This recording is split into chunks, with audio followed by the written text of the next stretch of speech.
ज्ञान मंथन में आप सभी का हार्दिक अभिनंदन करते हैं। और आज हम आपको बताएंगे विवाह के कार्ड पे लड़के के नाम के आगे चिरंजीवी तथा लड़की के नाम के आगे आयुष्मती क्यों लिखा जाता है। पहले आपको बतला रहे हैं कि लड़के के नाम के आगे चिरंजीवी क्यों लिखा जाता है। इसके बारे में एक कथा प्रचलित है। दोस्तों, एक ब्राह्मण का कोई संतान नहीं था। उसने महामाया की तपस्या की। ब्राह्मण की तपस्या से प्रसन्न होकर माता ने वरदान मांगने के लिए कहा।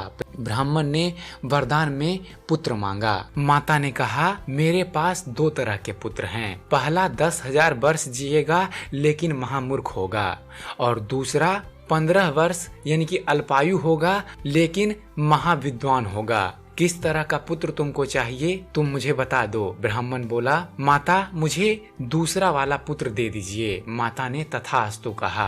कुछ दिन के बाद ब्राह्मणी ने पुत्र को जन्म दिया। उन दोनों ने उस पुत्र का लालन पालन किया। धीरे धीरे 5 वर्ष बीत गए। माता का वह वरदान याद कर ब्राह्मण से कहा, 5 वर्ष बीत गए हैं, मेरा पुत्र अल्पायु है। जिन आंखों ने लाल को बढ़ते हुए देखा है, जिन आंखों में लाल की छवि बसी है, अथाह प्रेम है इसके लिए, वह आंखें लाल की मृत्यु कैसे देख पाएगी। कुछ भी करके मेरे लाल यानी कि मेरे पुत्र को बचा लीजिए। ब्राह्मण ने अपने पुत्र को विद्या ग्रहण करने के लिए काशी भेज दिया। दिन रात दोनों पुत्र के वियोग में दुखी रहने लगे। धीरे धीरे समय बीता। पुत्र के मृत्यु का समय निकट आया। काशी के एक सेठ ने अपनी पुत्री के साथ उस ब्राह्मण के पुत्र का विवाह कर दिया। पति पत्नी के मिलन की रात उसकी मृत्यु की रात थी। यमराज नाग रूप धारण करके उसके प्राण हरने के लिए आए और उसके पति को यानी कि ब्राह्मण के पुत्र को डस लिया। पत्नी ने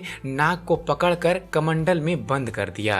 तब तक उसकी पति यानी कि ब्राह्मण के पुत्र की मृत्यु हो चुकी थी। पत्नी महामाया की बहुत बड़ी भक्त थी। वह अपने पति को जीवित करने के लिए माँ की आराधना करने लगी।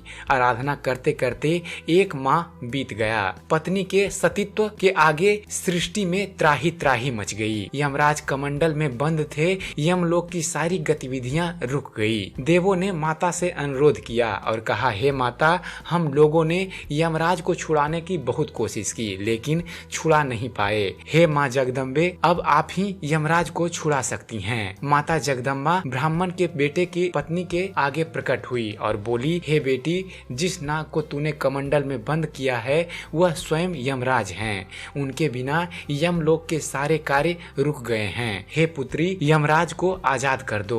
माता के आदेश का पालन करते हुए दुल्हन ने कमंडल से यम को आजाद कर दिया। यमराज कमंडल से बाहर आए। यमराज ने माता को तथा दुल्हन के सतीत्व को प्रणाम किया। माता की आज्ञा से यमराज ने उसके पति के प्राण वापस कर दिए तथा चिरंजीवी रहने का वरदान दिया और उसे चिरंजीवी कह के पुकारा। तब से शादी के कार्ड पर लड़के के आगे चिरंजीवी लिखने की प्रथा चली है।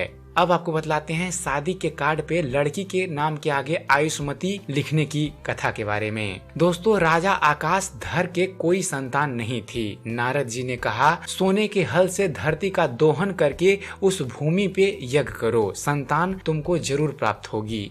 राजा ने सोने के हल से पृथ्वी को जोती। जोतते समय उन्हें भूमि से कन्या प्राप्त हुई। कन्या को महल लेकर आए। राजा देखते हैं महल में एक शेर खड़ा है जो कन्या को खाना चाहता है। डर के कारण राजा के हाथ से कन्या छूट गई। शेर ने कन्या को मुख से धर लिया। कन्या को मुख में धरते ही शेर कमल पुष्प में परिवर्तित हो गया। उसी समय भगवान विष्णु वहां प्रकट हुए और कमल को अपने हाथ से स्पर्श किया। स्पर्श करते ही कमल पुष्प उसी समय यमराज बनकर प्रकट हुए और वो कन्या 25 वर्ष की युवती हो गई। राजा ने उस कन्या का विवाह भगवान विष्णु से कर दिया।